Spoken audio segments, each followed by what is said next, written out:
Assalamualaikum warahmatullahi wabarakatuh. Ketemu lagi dengan saya di kelas mata kuliah Kewirausahaan. Oke, pada pertemuan kali ini kita akan membahas tentang bagaimana memahami dan memanfaatkan peluang usaha. Dan pada pertemuan ini adalah pertemuan ke-6 dari 16 pertemuan yang kita jadwalkan.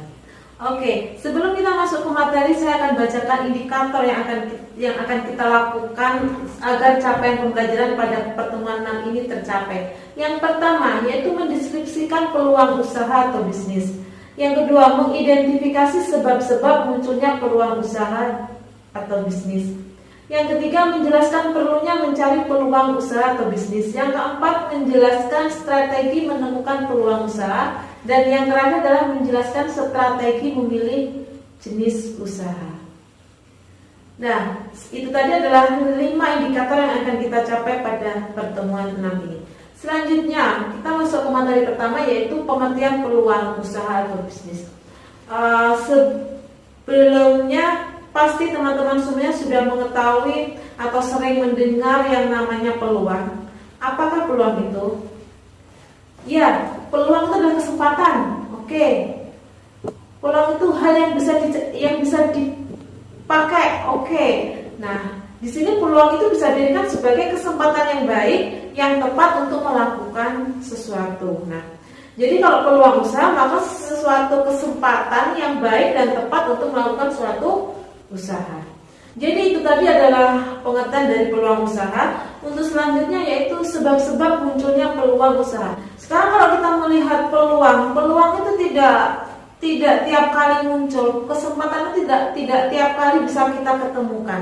Tapi peluang itu pasti ada, pasti kita temukan. Nah, peluang itu ada karena ada sebabnya. Kenapa? Kenapa sih tercipta peluang itu? Karena ada beberapa hal. Yang pertama yaitu adanya permasalahan di masyarakat. Peluang bisa kita tangkap atau peluang itu ada karena adanya masalah. Kenapa? Karena dengan adanya masalah maka adanya sesuatu hal yang dibutuhkan untuk menyelesaikan masalah tersebut. Terutama adalah masalah pemenuhan kebutuhan untuk manusia. Di sini misalkan ada masa pandemi ini masyarakat yang work from home, dia memerlukan jasa online karena dia takut keluar rumah. Ini kan masalah nih ya. Dia harus bekerja di rumah. Dia ingin makan, dia ingin membeli sayur, dia ingin makan atau beli-beli yang lain. Nah, tapi kan dia takut untuk keluar. Nah, dari permasalahan ini maka muncullah jasa-jasa online pengantar makanan sampai ke rumah. Selanjutnya yang kedua yaitu sebab munculnya peluang yang kedua yaitu munculnya kebutuhan baru di masyarakat. Masyarakat atau manusia itu selalu mengalami perubahan dalam hidupnya, mengalami perubahan budaya, peradaban dan lain-lain, sehingga itu akan menumbuhkan kebutuhan baru yang dibutuhkan oleh masyarakat. Awalnya dulu kita sekolah kita tidak memerlukan namanya high heel, kita tidak memerlukan yang namanya make up yang bagus atau parfum yang bagus, tapi ketika kita masuk dunia kerja kita memerlukan sepatu high heel, kita memerlukan parfum karena apa? Lingkungan kita yang semakin bertambah sehingga kebutuhan itu pun muncul. Misalkan seperti itu. Selanjutnya yaitu kita masuk ke materi yang ketiga yaitu perlunya mencari peluang usaha. Perlu nggak sih? Haruskah kita mencari peluang? Oke, kadang-kala manusia itu untuk kalau mencari sesuatu pasti nggak dapat. Tapi ketika dia diam atau ketika tanpa sadar dia berjalan, dia mendapatkan peluang itu. Sebenarnya peluang itu diperlukan untuk memulai suatu usaha. Kenapa? Ketika kita mau membuat suatu usaha tanpa melihat peluang, maka niscaya produk yang akan kita jual itu nggak akan tepat sasaran. Biasanya kita nggak menemukan peluang karena apa? Karena ikut-ikutan. Karena tidak sesuai dengan yang tadi sebelumnya itu sesuai kebutuhan. Kalau kita menciptakan produk yang tidak sesuai dengan kebutuhan yang dibutuhkan masyarakat atau permasalahan yang ada di masyarakat seperti materi sebelumnya, maka ketika kita akan menjual produk kalau produk tidak dibutuhkan berarti kan siapa yang akan membeli? Nah, itulah kenapa perlunya kita mencari sebuah peluang agar produk yang kita buat atau kita ciptakan memang sesuai dengan kebutuhan yang dibutuhkan oleh masyarakat. Yang selanjutnya yaitu materi keempat, kita strategi menemukan peluang. Bagaimana sih cara menemukan peluang? Apa kita harus diam, kita ngelamun, dan kita bengong seperti itu yang muncul, atau gimana? Ada banyak beberapa strategi untuk menemukan peluang. Yang satu yaitu sering melakukan pengamatan dan penelitian. Makanya saya selalu tekankan kepada mahasiswa saya ketika dia melakukan hal di luar sana, amatilah. Kalian jalan ke mall, amati apa yang terjadi di sana, bagaimana konsumennya, bagaimana orang yang menjual produk apa saja, atau teman-teman pergi ke pasar atau ke tempat hiburan yang lain. Pasti nanti di sana setelah teman-teman mengamati, pasti akan menemukan apa yang mereka atau apa yang dibutuhkan oleh orang-orang di sekitar.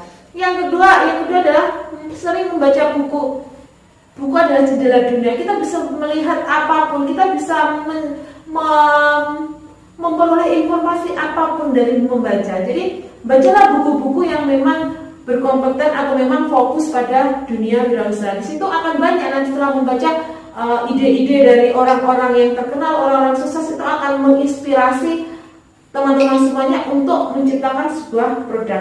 Yang ketiga yaitu sering mencari informasi, seringlah bertanya. Informasi itu bisa langsung, bisa melalui media sosial dan lain sebagainya. Itu tadi adalah strategi untuk menemukan peluang usaha. Selanjutnya adalah strategi memilih jenis usaha. Nah, setelah peluang yang ada kalanya kita merasa bahwa peluang itu kita tidak mampu untuk menciptakan produk itu. Karena kenapa?